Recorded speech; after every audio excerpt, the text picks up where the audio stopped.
प्रणाम दोस्तों। मैं वैष्णवी, मैं पूजा, मैं फैजाबादी भौजी। सबका स्वागत बा भैया फैजाबादी भौजी के चैनल पर।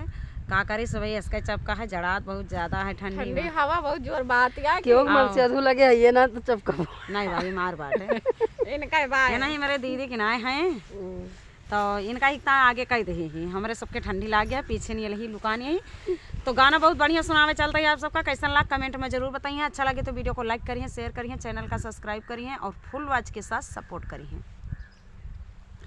यमुना नदिया हो यमुना नदिया पनिया बढ़ताया वही यमुना नदिया हो यमुना नदिया पनिया बढ़ताया वही यमुना नदिया हो यमुना नदिया पनिया बढ़ताया वही जब पनिया मोरे गोड़वा ले आवे जब पनिया मोरे गोड़वा ले आवे बचावा ससुरु हो बचावा ससुरु पायल भी जैना पावई बचावा ससुरु हो बचावा ससुरु पायल भी जैना पावई यमुना नदिया हो यमुना नदिया पनिया बढ़ताया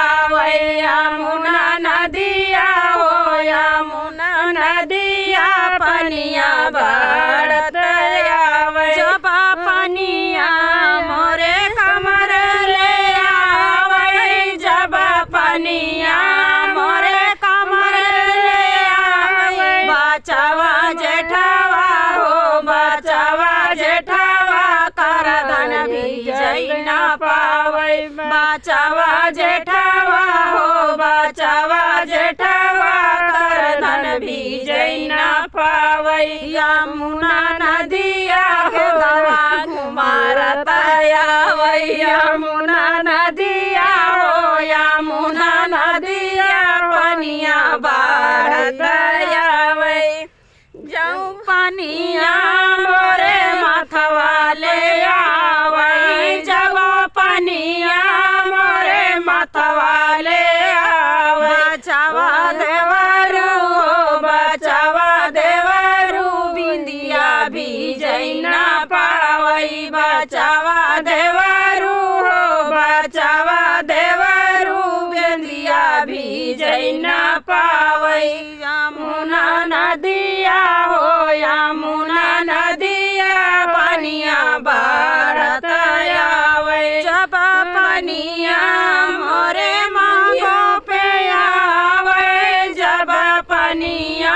मोरे मांगो पे आवे बचावा स्वामिया हो बचावा सुयावा सिंदूरा भी जैना पावई बचावा स्वामीरा यावा सिंदूरा भी जैना पावई यमुना नदिया हो यमुना नदिया पनिया बढ़ताया वही यमुना नदिया हो यमुना नदिया के दवा घुमारताया वही कब करी ही दबी